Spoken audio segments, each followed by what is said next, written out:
stone dead. Yeah, look how gross that is. The tow bar is shoved up underneath the rear of the van here. Let me show you some of the not so good things.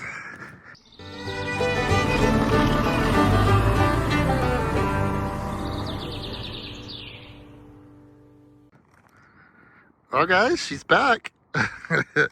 Not exactly what we had planned, but I have been in the van a couple days. I'm in Phoenix driving Uber. Kind of a pretty good spot. I'm up in the north of Phoenix, up toward the Lake Pleasant area. I believe Lake Pleasant is over that way somewhere, but yeah, not so bad out here. Not bad at all. Good thing is I can pretty much, within about 20 minutes, hop on Uber and be working in Phoenix. So that's a good thing. Let me show you some of the not so good things. So I picked the van up. What is today? Today's Friday. I picked the van up Wednesday morning. That was a whole nother debacle, yeah, as you can tell. That's never a good sign. But yeah, I picked it up Wednesday morning. That was a whole nother debacle that I'll discuss with you in a little bit. And the van was completely stone dead. Yeah, look how gross that is. When you take your floor out, look at all there is sand from a lot of states in there. Holy moly. Anyway, one good thing, that is the original battery, guys. This is a 2019 Mercedes Sprinter with about 74,000 miles on it. And that is the original Mercedes-Benz battery. I don't want to say it's the original. What's the date on it? Let me see. I don't know. These are pretty fancy batteries. A little nicer than I'm used to. But anyways, I would assume that's probably the original battery, because I can't imagine anyone going and buying a OEM Mercedes battery drop-in as a replacement, because that thing's probably like $400 or $500. Anyway, but yeah, I've got to yank this thing out because it is stone dead. They were able to get it started at the dealership, but as soon as I let it run for hours, and I got it back here, and as soon as I got it parked, turned it off at my campsite here, it was stone dead. So in my mind, the only thing I can do at this point is replace it. So I'm trying to yank this out. It's Friday morning. I'm gonna run around, try to grab a battery, get back and get it put in. Try to put a few hours in with Uber. I've been doing pretty good. I've made really good money the last couple days. I want to try to have a pretty decent day to day. A lot of that's going to determine if and how long it takes me to find a battery, get it back here, and get it installed. But yeah, guys, thanks for hanging out with me today. Jenn, I'm sure pop in and out, and glad you guys are here. And kind of nice to have Bodhi back. It's a nice van. I've enjoyed her. Been in the last couple nights by myself, pretty much just sleeping. I've been working all day and then just running back here and sleeping and waking up and heading back out and doing the same thing. But let me go ahead and get this battery yanked out and try to get this process going. I will say though, that is quite the battery setup right there. Look at all this stuff connected to the battery. Yeah, no big deal. I had to pull this out. Everything's 10 millimeter. I had to pull that out. I guess it's like a vent right there. And this is what was holding it down. Just what we got. Yeah, and you do have, I think these are the T25 hex bits, or whatever you want to call them. And then there was 4 of these, and I believe these were T30s. So not a bad deal. I mean, it's just what? You got 2, 4, 6, 8 bolts. Not too bad. Now, I got to chase down this battery, and that's never fun. Yeah. So supposedly there's an O'Reilly Auto Parts in Peoria that has one about 30 minutes away, so not like it's right down the road, but I think that's the only one in the area that actually has one in stock, or so they say. So I guess we'll find out when we get there. Listed for $244, of course. I expected that, honestly. It's a Mercedes. What are you gonna do? I'm sure the dealer, they're probably double that, if not more. So, yeah, that's where I am, headed to Peoria on this beautiful Friday morning, I guess you should say. It's still only 10 a.m. Northern Phoenix. Well, there it is, folks. A Superstar Platinum AGM. Does come with a 4-year warranty. It's got the 70 amp hours. Cold cranking amps for I was close, the grand total of $244.99. Wow. Honestly though, if that was the original battery, that is insane. And This is even, you gotta stick around. This makes the story even crazier. So make sure, hang loose with me for a little bit. And I'll tell you about this. If you're having a bad day, you gotta hear about my Wednesday. And this is a very big part of it. Anyways, yeah, so they had it, thank God. So let's go.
Oh, baby. We got juice.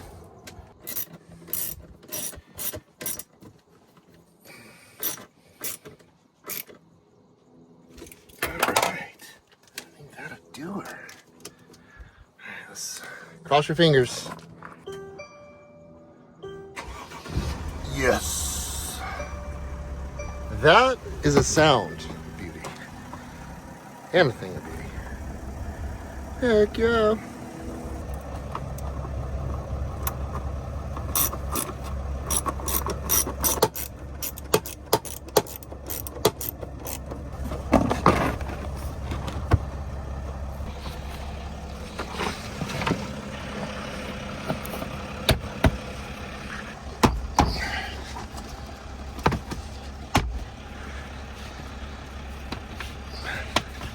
All right, guys, I will say I believe that is about as smooth as that possibly could have gone. Wow. I'll take that as a freaking win, man. Yeah, guys, that battery job went much easier than I was expecting. You know, I don't know if I should set my expectations high on things, but like, okay, this is going to go amazing and smooth and great and there's going to be no hiccups like that win.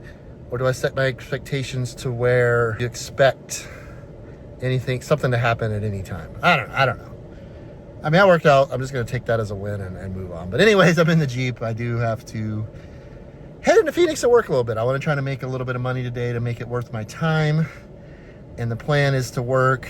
It's 11:30 now. By the time I get the car wash and hit the clock, it'd be 12:30. Work as long as I feel like it, or as long as the money's good, and then head back over here, hook up the Jeep to the van, and make my way back to Quartzsite, because I do want to go home if I can swing it safely, and possibly I do want to get home today or back to the bus today. That way I can sleep in tomorrow if I want, and rest tomorrow, and not have to worry about getting up here, packing up in the morning. I don't know. It just depends how I feel after working today, but that is the plan as of now, and we'll catch you guys here in a bit.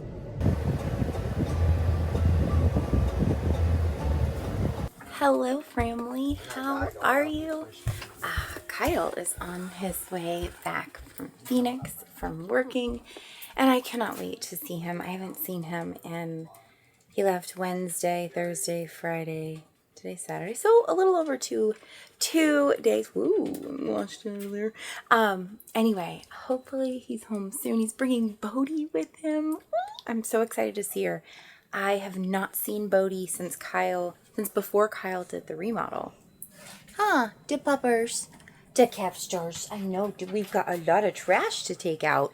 Yeah, and this is a bustique pile that I'm going through to put into the bustique. Lots of things going on. And I cannot wait until he gets here. All right, guys, it is time to go home. I Obviously, I got home late last night and decided just to go ahead and stay another night. But here's the setup right here. We got the Jeep hooked up back here. Yeah, I'm ready to go home. It's been a good couple days of work. I've made pretty decent money, and yeah, that's about all I got. But I am ready to get home for sure. I miss the fam. I miss Jenn. I just kind of drove a couple miles, just kind of checking everything over. Make sure my lights are working. Oh yeah, got my 4-ways on. But yeah, I'm hopping on the 303. Gonna head to Buckeye, run into Costco real quick.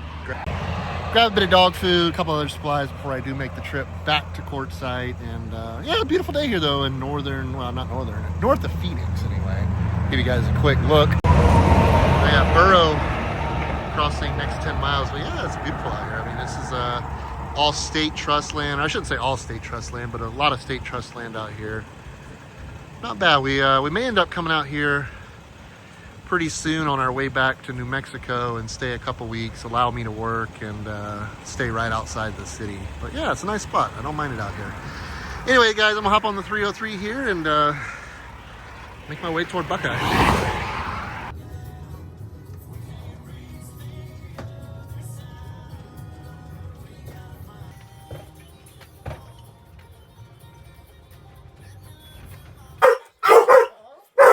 Sounds like somebody's here. Who's here?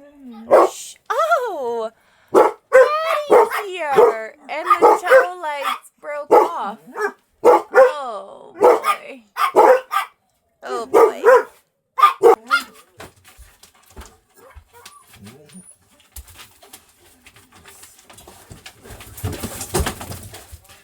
Oh my goodness. They're so excited.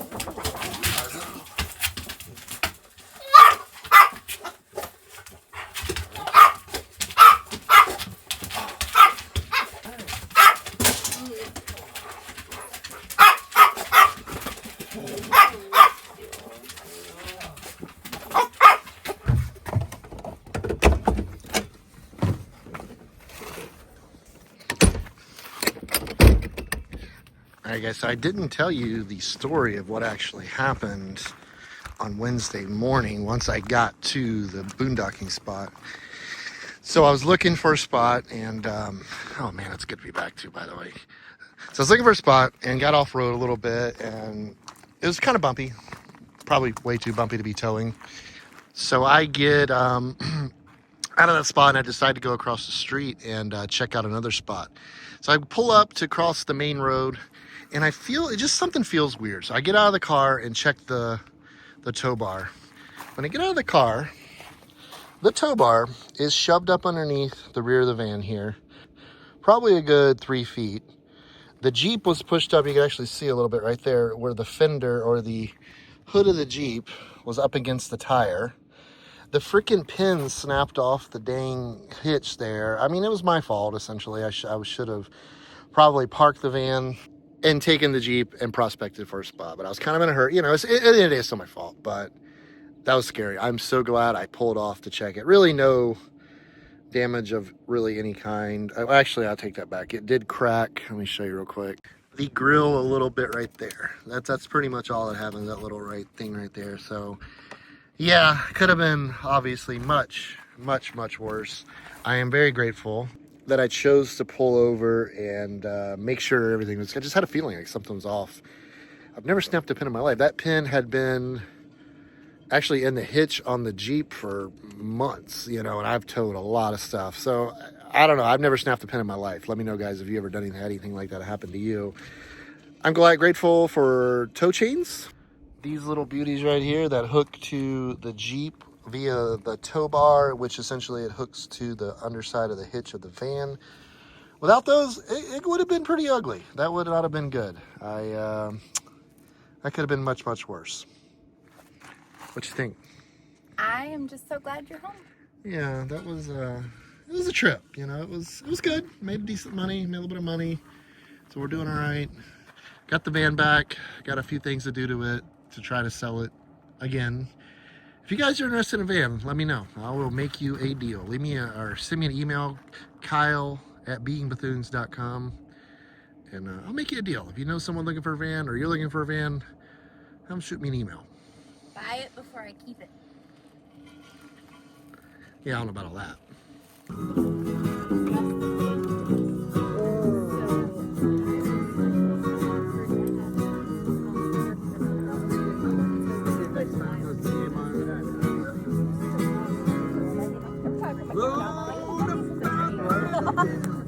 Stefano Calvin was last seen on February 27, 2025, missing from the Sumter, South Carolina area. He has not been seen since Thursday morning when he left the Rodney Drive residence. Calvin does not have his medication that he needs with him. It is unclear where he might have gone. He is wearing a black hoodie, black shorts, and white shoes. If you have any information to the whereabouts of Stefano, please reach out to the Sumter Police Department at 803-436-2700, unless we can try to help bring Stefano home.